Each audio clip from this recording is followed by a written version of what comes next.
بسم الله الرحمن الرحيم.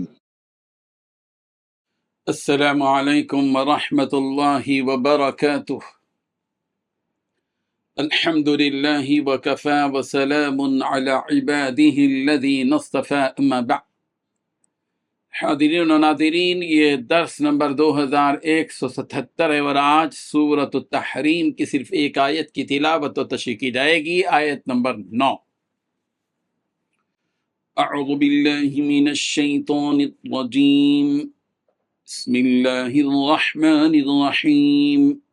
یا ایھا النبی جاہد الکفار والمنافقین واغلظ علیہم ومأواہم جہنم وبئس المصیر۔ صدق اللہ العظیم۔ لفظی ترجمہ یوں ہے، یا ایھا النبی، اے نبی، جاہد الکفار، کفار سے آپ جہاد کیجئے، والمنافقین، اور منافقین سے، وغلظ، اور سختی کیجئے، علیہم، ان پر، ومأواہم، اور ان کا ٹھکانہ، جہنم، جہنم ہے، وبئس المصیر، اور برا ہے ٹھکانہ۔ ترجمہ یوں ہے، اے نبی، کافروں اور منافقوں سے جہاد کیجئے اور ان کے مقابلے میں سخت ہو جائیے، اور ان کا ٹھکانہ جہنم ہے اور وہ بہت برا ٹھکانہ ہے۔ اس آیت میں 4 باتیں بیان کی گئی ہیں۔ پہلی بات، اے نبی، کافروں اور منافقوں سے جہاد کیجیے۔ دوسری بات، ان کافروں اور منافقین کے مقابلے میں سخت ہو جائیے۔ تیسری بات، جہنم بہت برا ٹھکانہ ہے۔ چوتھی بات، ان جیسے لوگوں کا ٹھکانہ جہنم ہے۔ بزرگان محترم، پچھلی آیات میں ایمان والوں کو نصیحت کی گئی اور انہیں حکم دیا گیا کہ وہ اپنے گناہوں پر توبہ کریں، اور قیامت کے دن ایمان والوں کو ملنے والی نعمتوں کا تذکرہ بھی کیا گیا۔ یہاں اللہ تبارک و تعالیٰ کافروں اور منافقوں کے ساتھ سلوک کرنے کی بات کر رہے ہیں، اور کہہ رہے ہیں اللہ تبارک و تعالیٰ ایمان نبی سے خطاب کرتے ہوئے کہ یا ایھا النبی، اے نبی، جاہد الکفار والمنافقین، کافروں اور منافقوں سے جہاد کیجیے اور ان پر سختی کیجیے ہے۔ یہاں اہم باتیں کیا ہیں وہ غور کرنے کی بات ہے۔ بظاہر قرآن مجید کی یہ آیت کہ کافروں کے ساتھ جہاد کیجئے، منافقین کے ساتھ جہاد کیجئے، ان کے ساتھ سختی کیجئے، لوگ جو ہے مخمصے میں پڑ جاتے ہیں، سوالات کا شکار ہو جاتے ہیں، اور انہی آیت کو ان کے ظاہری مطلب کو لے کر ان کے بیک گراؤنڈ کو سمجھے بغیر، اس کے جو سلسلے میں جو ادھر ادھر آیات کے پس منظر کو دیکھ کر بات نہیں کی جاتی، اور میڈیا اسی باتوں کو اچھالتا بھی ہے، اور آج کا جو میڈیا ہے وہ ہم سب کے سامنے ہے، جو اسلام اور مسلمانوں کے پیچھے پڑا ہے۔ تو ظاہر بات ہے کہ یہاں اہم باتیں کیا ہیں۔ یہاں کفار سے کون مراد ہے؟ کافروں سے جہاد کیجئے کہا جا رہا ہے، ان کے ساتھ سختی کیجئے کہا جا رہا ہے۔ یہ صرف اور صرف ان کافروں کے سلسلے میں ہے جو امن کو پسند نہیں کرتے، جو فتنے اور فساد اور بگاڑ کے پیچھے پڑے ہوئے رہتے ہیں، صرف ان کافروں سے جہاد کرنے کی بات کہی ہے۔ اور وہ صرف انہی کافروں سے جہاد کی بات کی گئی ہے جو جنگ کے لیے آمادہ اور تیار ہوں، جنگ کی تیاری کر رہے ہوں، جنگ کرنے پر تلے ہوئے ہوں، جنگ پر آمادہ ہوں، اور صلح کرنے سے بالکل انکار کر چکے ہوں۔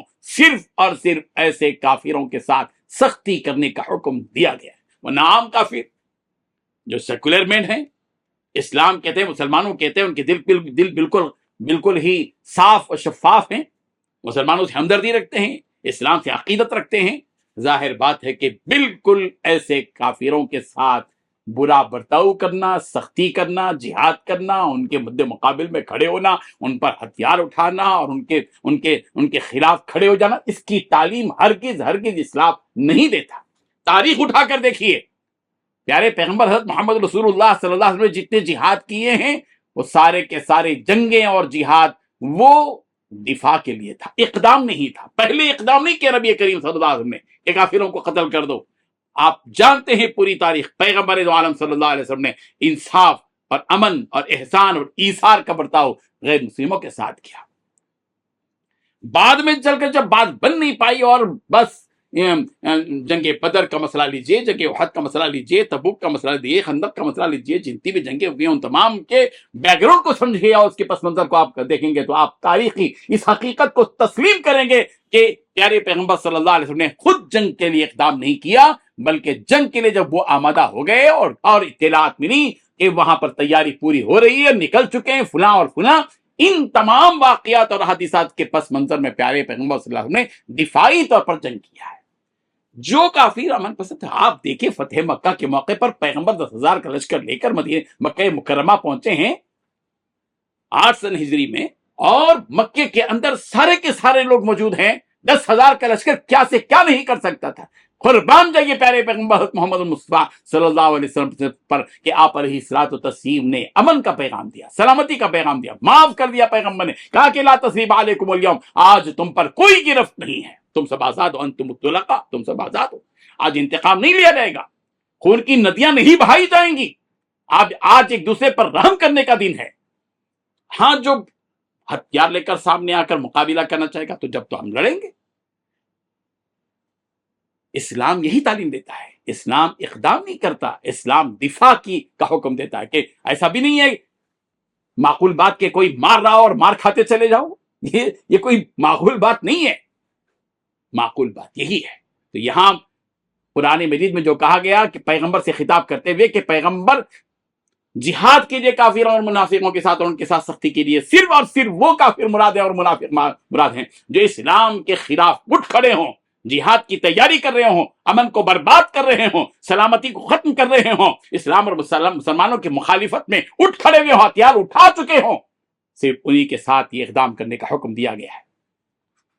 بہرحال یہ وہ باتیں ہیں جن کی حقیقت کو تسلیم کرنا چاہیے۔ بعض مرتبہ ہمارے مسلمان بھی خامخواہ میڈیا کی باتوں کے زیر اثر آ جاتے ہیں اور غلط فہمی کا شکار ہو جاتے ہیں۔ غلط فہمی کا ہرگز شکار نہ ہو، صرف اور صرف ان کافروں سے جہاد کا حکم ہے جو فرقہ پرستی اور جو ہے اسلام اور مسلمانوں کے خلاف کھڑے ہوں۔ تو اس وقت میں کہا جائے گا کہ بھئی جب وہ مار رہے ہیں تو تم مار کھاؤ، یہ کوئی عقل مندی کی بات نہیں ہے۔ ہمت اور شجاعت کی بات یہ ہے کہ جب مارنے کے لیے کھڑے ہو جائیں تم بھی مقابلہ کرو، اس میں کوئی قباحت نہیں، نہ قانوناً اور نہ عرفاً، نہ اصلاح اور نہ انسانیت کی بنیاد پر کہ مار کھاتے چلے جاؤ۔ اللہ تبارک و تعالی ان حقیقتوں کو سمجھنے کی توفیق عطا فرمائے۔ آمین۔ وآخر دعوانا الحمد للہ رب العالمین۔